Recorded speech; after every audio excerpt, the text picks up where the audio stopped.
akkam jirtan nagaa fayyaa isin jechuudha. Nagaa gootu isin akkam jirtan fayyaa keessanii. Bakka jirtan isin jecha warri maatii koo taatan hundu galatooma. Akkasuma immoo warri naaf haarawaa taatan illee jechuudha. Subscribe godhaa jechuu inni irraanfatinaa jechuudha. Like illee godhaa. Okay.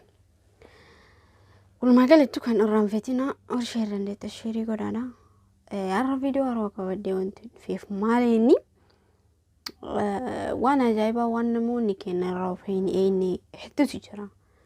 Keessaa namoota biraa osoo hin jenne shamarran biyya ambaa jiran irratti baay'ee namoota tokko baay'ee kan miidhaman hedduutu jira. Akkamitti yoo jettan ta'e karaa namoota bira dalaganiitiin osoo hin taane karaan ittiin miidhamanii karaa namoota wajjin dalaganiiti. Carraan sii godhee nama baay'ee hojii dalaguu dandeessaa. Carraan sii godhee nama biyya keetii hojii dalaguu dandeessaa. Carraan sii godhee zeega biraa hojii dalaguu dandeessaa. Sinjira boleetiyya yookiin bilisiyya ta'uu danda'a dhiyaas hin beekamu. Dhaamsiyya dhaamsa namoota biyya ambaa keessa jiran keessaa shamara waan akkanaa. Mudannoo akkana kan hin mudatamu eenyu shamara. Maaliifin haasaa kana qabadhee isinii dhufuu danda'e ishini fakkaate. Yeroo hedduu jechuudha shamarran takka yookiin zeegama kenna ta'e okay isin biyya biraa yoo taate sunis yookiin mee ani fakkeenya Oromiyaa yoo ta'e taniin biraa immoo yookiin Walloo yookiin Amaaraa kililii ta'uu danda'a beekamu. Nam yookiin Finfinnee yookiin Adaamaa hin beekamu. Namoonni walitti dhufan kun hundinuu carraa waliif fide malee eenyumtuu abbaan zarii wal beeku hin jiru. Yookaan yeroo saniif wal baruu danda'an akka bakka akkanaati ani bakka akkanatti jedhamee namuu kamuu wal baruu danda'a akka ilma namaa tokkotti. Yeroo dheeraa keessa waliin dalagaa ijoolleen baay'een maal akka ta'an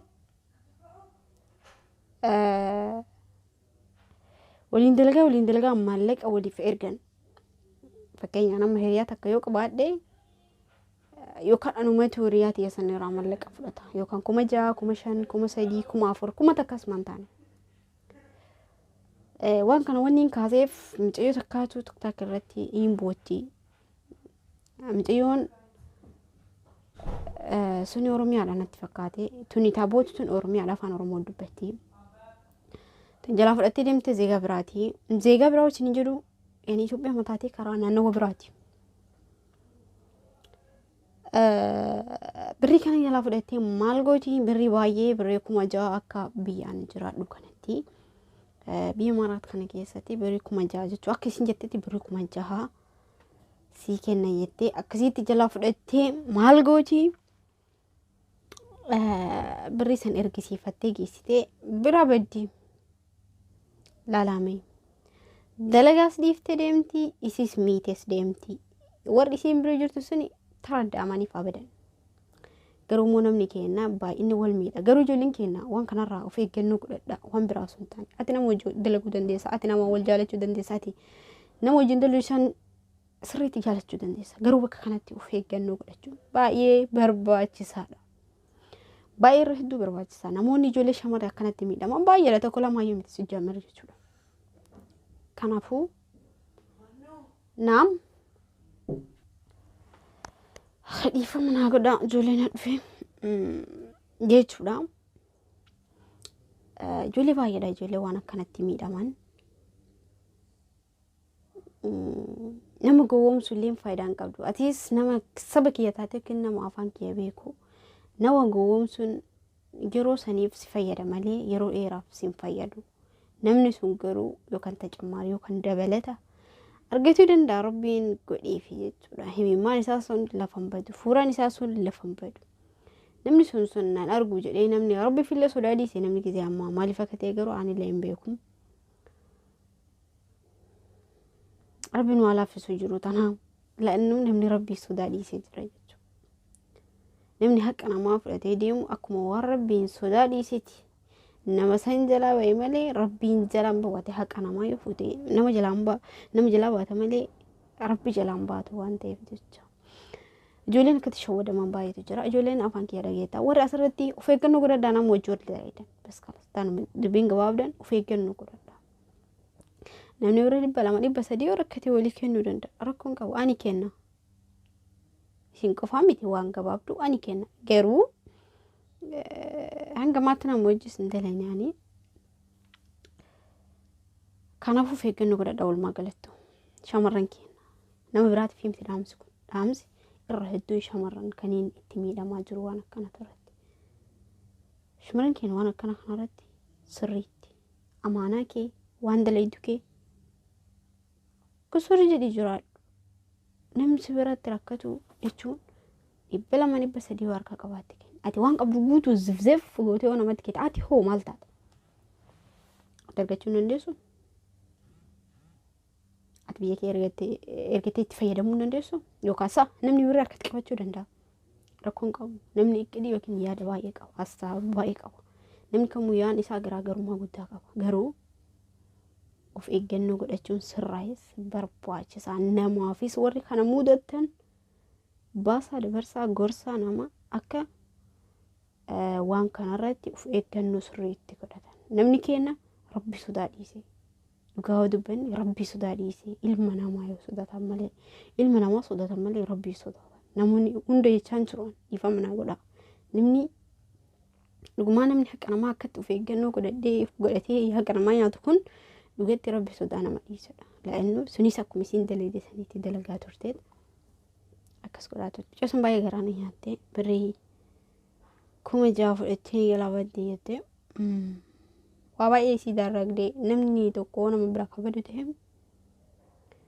warri isiin biratti hafte sun isii maqabatama bira jirtu san isii maqaba eessa deemte hin beeyta nama keessanii kana fa'aatu jira bakka deemtu hundatti yoo uf kabajaa deemte innumtu si kabajaa deemte bakka deemte hundatti yoo uf gadhiisaa deemte innumtu si kabaju waan daleedu keetti irratti of eeggannoo godhadhu of eeggannoo godhachuun baay'ee barbaachisaa namni irra hedduun mallaqa jaalataa namaan jedha hay ani barkaniin biyyaa bahe mallaqaaf biyyaa bahemi mallaqa jaaladha maaliif mallaqaaf biyyaa beekaa nin fooyyeffadha jedhee biyyaa beekaa anas ta'e abbaaf dees ta'e namni mallaqa jaalata siin jedhe sun akka dogongora guddaa qabu adda baasii ittiin yaada keenya kasammuu qabdu san adda baasii ittiin ganzabni maal akka ta'e maaliif ati biyyaa baate saa maaliif akka nuti biyyarraa yaani adda baasii ittiin qabsaaf qawwee qabachuuf biyyaa bayaan miti hojjedheef jijjiiruu yookiin mallaqa tokkoof jecha biyyaa bayaan akka mataa kiyyatetti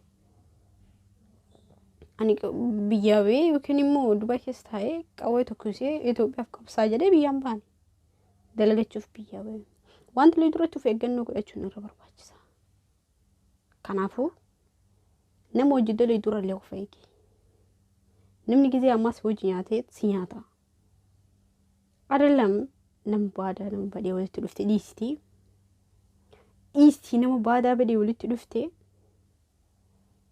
keetu si nyaata fagoon deemin kanaafuu ilma namaa hundi tokko jettee hin fudhatin ilma namaa addunyaa kanarratti hundi ni jaalata jettee hin fudhatin of eeggannoo godhachuun baay'ee barbaachisaa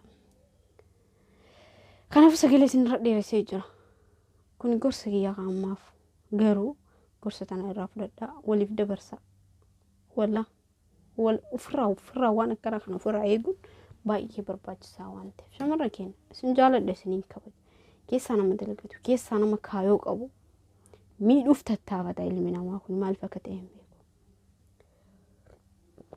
irra hedduun namaa waan akkana kanarratti nama keenya miidhuuf wal tattaafata gara akkasii miti sirriitti of eeggannoo godhadhu waan baatiif biyyaa baatiif san dalagadhu waan harkatti qabate sabasabadhu kara biyya keetii deebikise faayidaan qabdu qaatee bara lakkoofsifattee biyyaan baa keessatti kanaafuu